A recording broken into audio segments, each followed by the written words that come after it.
아, 오늘이 맥주 감사절이죠. 한 해의 절반이 이제 끝났고 또 이게 새로운 이제 절반을 시작하는 즈음에 맥주 감사절 지킨다. 이 굉장히 의미가 있는 것 같아요. 굉장히 그 성경에 보면 이제 수학과 관련돼서 중요한 세 전리가 있는데 보리 추수하면서 이제 무교절 이렇게 하고요.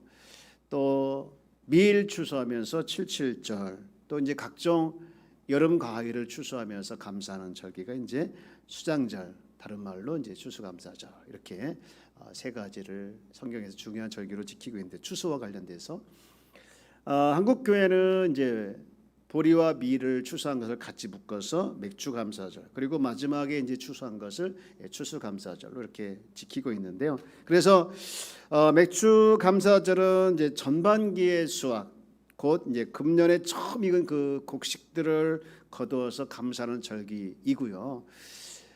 그런가 하면 추수감사절은 후반기의 수확, 곧 가을철에 이제 거둔 수확을 인해서 감사하고, 또 하나님께서 한 해 동안 이 베풀어 주신 그 은혜를 기억하면서 이제 감사하는 절기다, 이렇게 볼 수 있죠.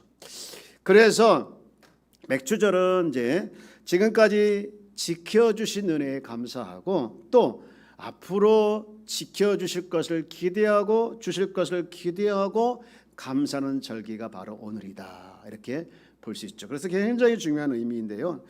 우리는 지금 이제 성경 시대에 살고 있지 않지만 성경의 절기와 의미를 기억하고 살아가는 것이 굉장히 중요합니다. 오늘 그러면 이 한 해의 절반을 보냈고 또 다른 이제 절반을 맞이하면서 우리가 어떻게 주님께 감사하는 마음을 가지고 살아낼 수 있을까, 살아나야 될까, 중요한 이야기인데요. 이겁니다. 모든 결실이 하나님의 은혜임을 인정하는 것으로, 또 하나님의 은혜이다라고 인정하는 자세로 살아가야 합니다. 우리 한번 같이 읽어볼까요? 모든 결실이 하나님의 은혜임을 인정해야 합니다. 아멘. 자, 우리 한번 이렇게 인사해 볼까요? 하나님의 은혜임을 인정합시다. 네, 인정합시다. 할렐루야. 네. 이스라엘 백성들이 약속의 땅을 도착을 하지요. 그리고 정말 하나님의 은혜로 추수를 하는데, 생각해 보니까 다 하나님께서 도와주신 거더라고요. 때를 따라 비를 내려주시고, 또 병충해에서도 보호해 주시고, 또 수확까지 하게 해주셨으니까 생각해 보니까 너무너무 하나님의 은혜 있다라는 것을 생각하면서 감사절기를 지냈죠. 우리는 마찬가지 이 땅에서 살고 있고, 이 땅에 살면서 생명을 보호해 주시고 지켜주신 것을 우리가 잊지 않고 감사한다면 그것이 정말 중요한 마음의 자세다, 이렇게 생각하게 되면서요, 오늘 읽은 본문을 가지고 맥주 감사절에 대해 생각해 보고자 합니다. 사실 오늘 읽은 본문은 맥주 감사절과 아무런 관계가 없어 보입니다. 왜냐하면 보리 추수한 내용이 하나도 안 나오거든요. 오히려 사람이 고침을 받았다, 그 얘기거든요. 그런데 주일마다 요한복음을 쭉 읽으면서 이 본문 안에서 이 감사와 관련 내용이 없을까 하면서 다시 이렇게 관점을 거기 두고 읽어보니 너무 많이 있는 거예요. 너무 많이 있고, 또 거기서 우리가 지금 감사할 내용, 또 감사할 자세가 다 이 안에 있더라고요. 특히 현대인들에게 딱 맞는 말씀을 이 안에서 가르쳐주고 있는데요. 사람은 누구나 마찬가지죠. 자기가 가지고 있는 핸디캡이 있어요. 핸디캡이 있는데 그것 때문에 때로는 당당하지 못할 때가 있습니다. 제가 지난 주 중에 머리를 깎았거든요. 근데 이제 이발소에서 이렇게 손님이 있어서 대기하고 있는 중에 마침 TV가 나와서 어떤 사람이 27살짜리가 상담을 하더라고요. 고민이 너무 깊어가지고. 무슨 고민이냐? 머리가 까져서. 이렇게 보니까요, 진짜로 고민스럽더라고요. 가운데 머리는 하나도 없어요. 27살인지 양쪽 머리만 이렇게 있는데 너무 안 됐더라고요. 그러면서 이게 군대 가기 전과 군대 갔고 난 다음에 너무 다르다는 거예요. 그래서 자기가 진짜 군대 가기 전에 그 머리 모습이 너무 그립고 꼭 그렇게 다시 회복됐으면 좋겠다고 하면서 자기가 잘못한 거 하나도 없는데 괜히 머리 때문에 주눅이 들고 당당하지 못하고 어떤 때는 이게 진짜 누구한테 모자 벗는 걸 보여주고 싶지 않은 그런 상황이 많이 있다고 하더라고요. 오늘 본문에 나와 있는 이 한 사람도 나면서 맹인이 됐잖아요. 나면서 맹인. 그 사람에게 평생 핸디캡은 보지 못하는 거예요. 사실 그렇죠. 뭐 어디 가서 마음대로 갈 수 있겠습니까? 뭐 마음대로 볼 수 있겠습니까? 그것이 평생 그의 핸디캡이었는데요. 여러분, 사람이 어느 정도 가능성이 있을 때 희망을 갖잖아요. 그런데 이 맹인에게는 전혀 그것도 없는 거예요. 그래서 아예 모든 걸 포기하고 그저 하루 굶지 않고 살아가면 좋겠다. 그것이 그의 소망이었어요. 그렇지만 누군가가 당신 평생의 소원이 뭡니까? 혹시 물어본다면 아마 그 사람이 저였다고 하면 제 평생의 소원 중에 하나는 눈을 뜨는 거였습니다. 눈을 떠봤으면 좋겠어요. 헬렌 켈러가 내가 이 눈을 떠서 한번 이 아름다운 구름을 봤으면 좋겠다. 뭐 그런 말 했던 거로 제가 기억하는데, 여러분, 그런데 그가 전혀 기대하지 않고 포기하고 살았는데 그의 기적이 찾아오죠. 요한복음 9장 11절 말씀 한번 같이 읽어볼까요? 시작. 대답하되 예수라는 그 사람이 진흙을 이겨 내 눈에 바르고 나더러 실로암에 가서 씻으라 하기에 가서 씻었더니 보게 되었노라. 보게 되었다는 거. 보게 됐다. 그런데 이게 누가 하신 일이냐? 누가 하신 일이냐? 하나님께서 보낸 분이 하셨다는 것이죠. 여러분, 32절 말씀에 보면 창세 이후로 맹인으로 난 자의 눈을 뜨게 하였담을 듣지 못하였으니 33절 다 함께 읽어볼까요? 33절 이 사람이 하나님께로부터 오지 아니하였으면 아무 일도 할 수 없으리라. 하나님께로 왔기 때문에 그 온 사람이 자기의 눈을 뜨게 했다라고 고백하는 것이죠. 그러면서 이 말씀에서 하고 싶은 이야기는 그렇다는 것이죠. 뭐냐? 모든 결실은 다 하나님의 은혜라는 것이죠. 그리고 하나님께서 하신 것이다라는 겁니다. 사랑하는 여러분, 반년을 지나왔는데 2022년도 지금 여러분 삶 속에서 어떤 감사의 제목이 있습니까? 어떤 감사의 제목? 새 목표를 세웠는데 그 목표대로 차근차근 열매 맺고 있습니까? 결실 맺고 있습니까? 그러면 그 모두가 다 하나님의 은혜다 생각하십시오. 혹시 내 계획은 컸는데, 소박했는데 내 손에 들려진 것이 아무것도 없거나 작은 것이라고 해서 여러분 불평하지 마시고 마음 제사만큼은 내가 감사하겠다, 그런 마음의 준비, 마음의 자세가 있기를 주 여러분 축복합니다. 비록 무화과 나무 잎이 마르고 열매가 없으며 외양간에 송아지가 없어도 오직 여호와 때문에 출고한 마음으로 주 앞에 나가겠습니다. 그런 선지자의 고백이 여러분의 고백이 되길 주 여러분 축복합니다. 이 감사절기가 되면 꼭 감사와 관련돼서 두 분이 생각이 나는데요. 첫 번째 사람은 이 잠수정과 나비라는 책을 쓴 장 도미니크 보비라는 사람입니다. 이 사람은요, 잘 나가는 어느 잡지사의 편집장이었고 능력이 대단했어요. 얼굴도 잘생겼고 말도 잘했던 사람이라고 합니다. 그런데 너무나도 불행하게 그가 43살에 그만 뇌졸중으로 쓰러지죠. 그런데 감사하게 자꾸 쓰러졌다가 다시 회복이 돼요. 그런데요, 회복은 됐지만 어떤 병을 얻게 되냐? 강금증후군을 얻게 됩니다. 이 강금증후군이 뭐냐? 의식은 있지만 온몸이 다 마비된 거예요. 온몸이 마비된 거예요. 우리 아까 등록하신 우리 서경우 지사님이 지난주에 그 일을 하시더라고요. 환자를 돌보는데 온몸이 다 마비되신 분을 돌보고 계시다고. 그러면서 참 마음이 아프다고 하셨던 얘기를 들었습니다. 마찬가지로 이 사람이 지금 의식은 살아있는데요, 온몸이 다 마비된 거예요. 여러분 생각해 보십시오. 의식은 온 세상을 다 생각하고 온 것을 다 생각할 수 있는데 몸이 말을 안 듣는다. 얼마나 힘들겠습니까? 그런데 그 사람이 유일하게 활동하는 게 하나 있는데 왼쪽 눈꺼풀이에요. 그래서 이 눈꺼풀 가지고 보호자하고 소통을 하는 거예요. 예를 들면 한 번 깜빡하면 예, 두 번 깜빡하면 아니요, 이런 식으로 소통을 하는 거예요. 그래서 이 사람이 글을 쓰기 시작했는데요, 한 문장을 쓰는데 하루 종일 걸리기도 하고 그렇게 해서 책을 쓴 것이 바로 잠수정과 나비라는 책인데요.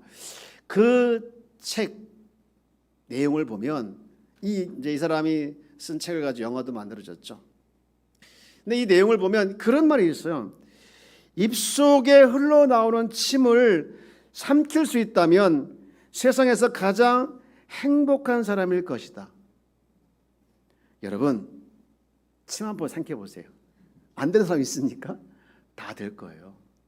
그런데 이 사람은 침 한번 삼키는 것이 이 사람에게 얼마나 기대하고 또 그것이 소중하게 느껴졌으면 그렇게 침 한번 삼키는 사람이 세상에서 가장 행복한 사람일 것이다라고 했을까? 여러분, 사람은요, 읽기 전에 그것이 소중한지를 몰라요. 그런데 읽고 난 다음에 그것이 얼마나 소중한 거 뒤늦게서야 깨달을 때가 많아요.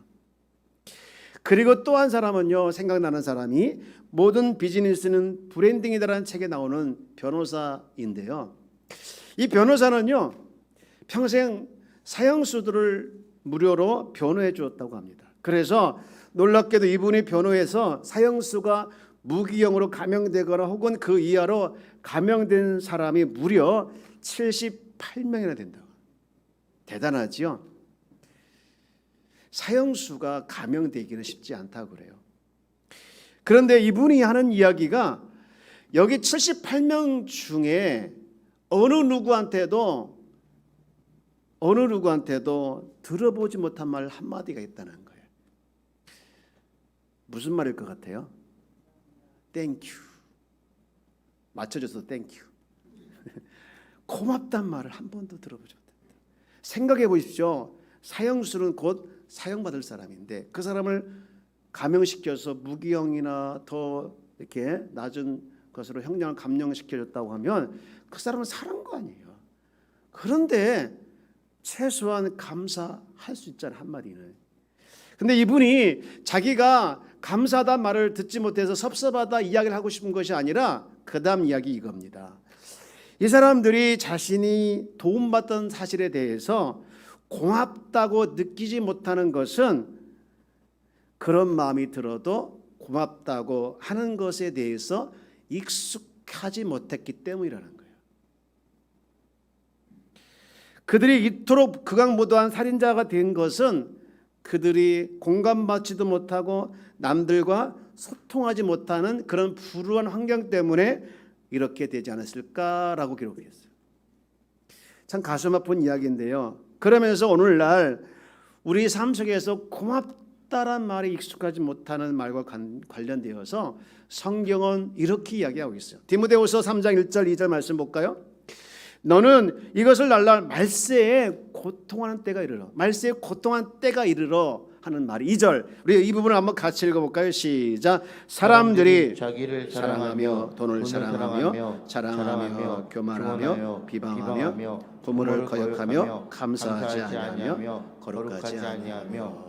네, 말세에 고통하는 때가 이른다는 것이 아닌가요? 그러면서 고통하는 여러 가지 이유가 있는데 맨 마지막에 보면 이 70만병의 사형수들처럼 감사하는 마음을 잃어버렸기 때문에 그것 때문에 고통한 때가 이르게 됐다라는 것이죠. 사실 믿는 사람들에게도 이런 영향을 받는 사람이 있어요. 점점 마음이 굳어져서 감사가 잘 나오지 않고 오히려 감사 자리에서 불평이 나고 원망하는 모습이 심심치 않게 보이는 것이 현실입니다. 여러분, 이렇게 말세에 감사의 마음을 잃어버린 것 때문에 고통이 큰 우리에게 지침이 되는 말씀이 하나 있는데요. 그것이 바로 데살로니가전서 5장 16절에서 18절 말씀인데 우리가 너무 잘 알고 있는 말씀이죠. 항상 기뻐하라, 쉬지 말고 기도하라. 18절 범사에 감사하라. 여러분, 이 시대가 말세로 간다면 말세에는 두 개의 길이 있다 할 수 있는데 하나는 78명의 사형수처럼 말세에 고통하는 때 이르러 감사하지 않는 하나의 길이 있고 또 하나의 길은 하나님께서 주신 이 지침인 항상 기뻐하고 감사하고 또 쉬지 말고 기도하는 그런 길이, 그런 것을 실천하는 길이 있는데요. 여러분, 우리는 감사를 잃어버린 길이 아닌 감사를 기억하며 실천하면서 감사하는 길이 여러분의 길이 되어지기를 주의 이름으로 축복합니다. 사랑하는 여러분, 지금 결실이 없어서 불평하고 원망하고 있는 마음 자세가 있다면 그 마음 자세를 내려놓고 감사하는 마음 자세로 회복되길 주의 이름으로 축복합니다.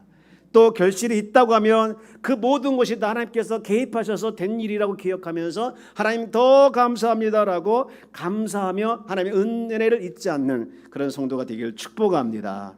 이제 감사와 관련돼서 저는 두 가지 꼭 기억할 것을 말씀드리고 싶은데, 첫 번째 기억할 것은 감사는 우리의 영적인 상태이다는 것. 자, 한번 읽어볼까요? 시작. 감사는 우리의 영적인 상태이다. 아멘. 여러분, 감사하다 말은요, 헬라어로 유카리스테오라는 말입니다. 유, 좋다. 그 다음에 카리스, 은혜. 이것을 합쳐가지고 하나님이 하신 일은 모두 좋다, 선하다는 그 믿음의 고백 차원에서 하는 것이 감사의 의미라는 것이죠. 우리가 너무 잘 알고 있는 국민 찬양, 그 찬양 중에 일조 감사 찬송인데, 응답하신 것도 감사, 그 다음에 보면 거절하신 것도 감사, 이런 가사 내용이에요. 응답하신 것은 당연히 감사하죠. 그런데 거절한 것까지 감사할 수 있었던 이유는 뭐냐? 하나님께서 하신 일은 모두 다 좋으시고 선하시고 그런 신뢰하임에 따라서 거절한 것도 감사하다라고 고백하는 것이죠. 사랑하는 여러분, 여러분들 어디에서 힘을 얻으시나요? 느헤미야는 여기서 힘을 얻는다라고 하면서 이렇게 선포하고 있는데, 느헤미야 8장 10절 말씀에 보면 느헤미야가 이르되 그들에게 이르기를 너희는 가서 살찐 것을 먹고 단 것을 마시되 준비하지 못한 자에게는 나누어 주라. 이 날은 우리 주의 성일이니 근심하지 말라. 여호와를 인하여 기뻐하는 것이 너희의 뭐니라? 힘이라. 사랑하는 여러분, 여호와 때문에 감사가 넘치고 여러분 여호와 때문에 힘을 얻기를 주의 이름으로 축복합니다. 실력은요 언제 나오는지 아십니까? 위기 때 나타나는 거예요. 장미꽃이 진짜 이쁘고 아름다운데 많은 분들이 좋아하죠. 그 꽃이 좋은 땅에서도 잘 자라지만 특징이 비옥한 땅에서도, 쓰레기 같은 땅에서도 잘 자라는 특징을 가지고 있대요. 그래서 많은 분들이 꽃이 있지만 또 가시가 있지만 좋아한다라고 합니다. 사랑하는 여러분, 우리가 당연한 것에 감사하는 것은 누구나 할 수 있죠. 하기는 뭐 그것도 못하는 분들이 계시니까. 그러나 우리는 매사에 하나님께서 하신 일이 선하다, 이 신앙 고백 차원에서 감사할 수 있는 영적 실력을 지니는 성도로 성장하기를 주의 이름으로 축복합니다. 오늘 본문에 보면 보게 된 맹인과 그 다음에 바리새인들이 등장을 하는데, 이들이 지금 맹인의 눈에 뜬 것을 보면서 한 사람은 당당해지고 한 사람은 두려워 떨고 있는 모습을 보게 되어지죠. 바리새인들 떨어요, 두려워서. 그러나 이 맹인은 눈을 뜬 것이 때문에 당당하죠. 이 모두가 누가 하신 것으로 기억하기 때문에 하나님께서 하셨다라고 믿었기 때문에 그렇습니다. 여러분, 우리는 고난이 있는 인생이라도 하나님이 개입하시면 오히려 소망이 된다는 사실을 믿으시길 바랍니다. 왜요? 하나님께서 하신 일은 실수가 없으시고 하나님께서 하신 일은 다 선하시기 때문인 줄 믿습니다. 그러면 마지막으로 이 감사와 관련된 하나 더 우리는 꼭 기억할 것이 하나 더 있는데, 그것은 이겁니다. 작은 감사는 더 큰 감사를 가져온다. 자, 한번 읽어볼까요? 시작. 작은 감사는 더 큰 감사를 가지고 온다. 오늘 맹인이 눈을 뜬 것을 보면서 너무너무 기뻐서 감사해가지고 열심히 자기의 눈을 뜨게 하신 분을 자랑하며 다닙니다. 복음을 전하고 전도를 했다는 것이죠. 그런데 여러분 보실래요? 9장 34절 말씀.